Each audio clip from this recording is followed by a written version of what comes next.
I used to think I knew who my wife was. I had been the one to push her toward that job, the one to encourage her when she doubted herself. Emily was too talented to stay stuck, too driven to be overlooked. So when she landed a top-tier marketing strategist position at one of the most prestigious firms, I celebrated like it was my own promotion. I wrapped her in a hug that night, telling her how proud I was and how lucky they were to have someone like her. She smiled like she believed it too. At first, everything made sense. Late nights, weekend work, a constant stream of messages, normal for a high-pressure job. I told myself it was just the grind. Deadlines, pitches, brand makeovers, it was all part of the game. But then things shifted little by little. She stopped sharing the details of her day. Her phone, once an open book, now stayed face down, always within reach, always a little too guarded. It was subtle at first, but one night I walked past her office and heard her voice, soft, like a secret. "God, you're dangerous." Then came a laugh, low, flirtatious. A laugh I hadn't heard in ages. I froze in the hallway. When I walked in, she quickly ended the video call, kissed me on the cheek, and claimed it had been a client meeting. But I knew that laugh wasn't mine. It hadn't been for a long time. And then there was the name that kept slipping out of her mouth, Tyler. She brushed it off, claiming he was just a VP at the firm. Smart, married, professional. She repeated the last part often, as if to convince herself that should have been my first warning sign. The night that everything fell apart started innocently enough. Emily left her phone unlocked, the screen facing up. I didn't want to look, but when the phone lit up on its own, I saw a preview of the message. "Can't stop thinking about earlier. Same time tomorrow?" It was from Tyler. She walked out of the bathroom seconds later, saw the look on my face, and froze. "You read it?" she asked, her voice devoid of color. I didn't answer. I couldn't. Instead, I walked away, sat in the dark, numb and wide awake. That night I didn't confront her. I needed answers. It turned out I wasn't the only one searching for the truth. 2 days later, I got a message request from a stranger, Tyler's wife, Jordan. She wrote, "Hi, this might sound crazy, but I think your wife and my husband are having an affair." I found messages. "I just need to know if I'm losing my mind or if this is really happening." My hands shook as I typed back, "You're not crazy? I've seen things too."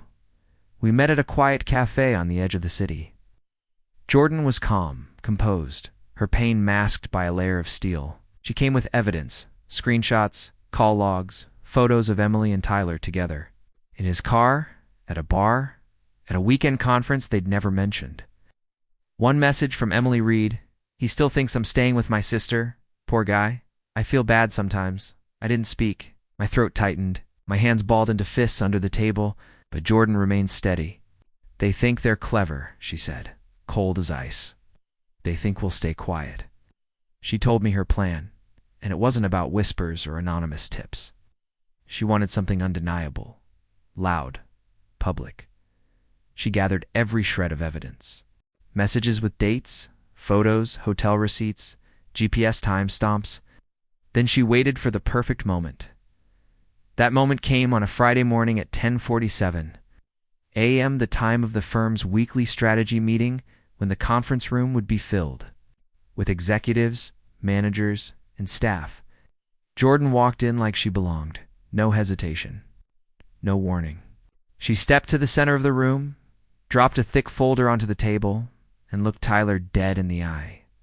"Thought you might want to explain this," she said, her voice sharp enough to freeze the air. The room fell silent. Ow. Conversation stopped. People turned their heads. Emily's face drained of color. Tyler opened his mouth but couldn't find the words. Inside the folder were images of hotel bookings, time-stamped photos, and flirty text messages. Anyone could piece the story together with one glance. Emily tried to speak, but the damage was already done. Her boss asked her to step outside in a quiet voice. In seconds, her image as the brilliant strategist, the respected colleague, the loyal wife, everything she had worked so hard to build, collapsed. Her career, likely beyond repair. her reputation shattered. Jordan didn't shout. She didn't cry. She turned and walked out as if nothing had happened, head held high. I followed, leaving behind the wreckage of two people who thought they were untouchable, as Jordan strode through the front doors of the building. Her hair tight in a sleek ponytail, her blouse plain but perfect. She was a picture of strength. I watched from across the street, my heart pounding as I sat behind the wheel of my car. I didn't need to go inside. This wasn't my fight, it was hers. She walked through the lobby like she owned the place. The receptionist tried to stop her. "I'm Tyler's wife," Jordan said, her voice a whisper of ice. "I have something urgent for him and his mistress." The receptionist hesitated. Security stirred. But by the time anyone moved, Jordan had already opened the glass doors of the conference room. The room went silent. Out. Jordan didn't shout. She didn't need to. She walked right up to the table, placed the folder in front of Emily, and said, "Calmly, you dropped this?" Emily blinked. She opened the folder, her face going pale. Tyler leaned in to see, but Jordan was faster. "Don't touch what doesn't belong to you," she said, her smile sharp. Then she addressed the room.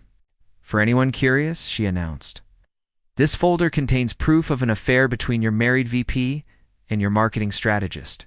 Photos, text messages, hotel bookings, everything right here."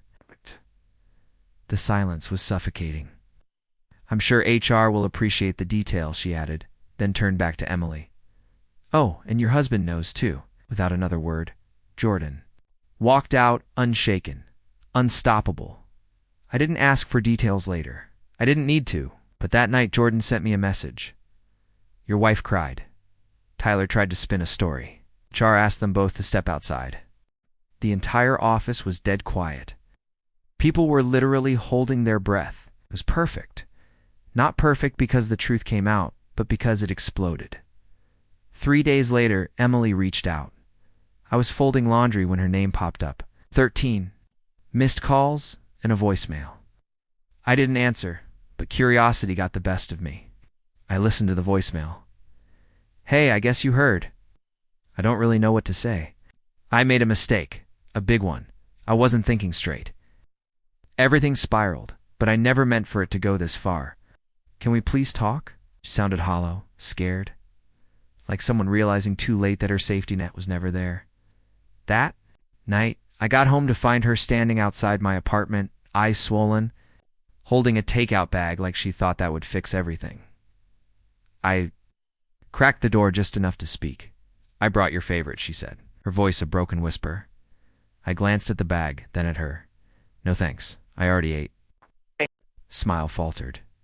"You always said that when you were mad at me." "Remember, I'm not mad," I said. "I'm done." Her face crumpled. "Please, can we just talk? I lost my job. Tyler won't return my calls.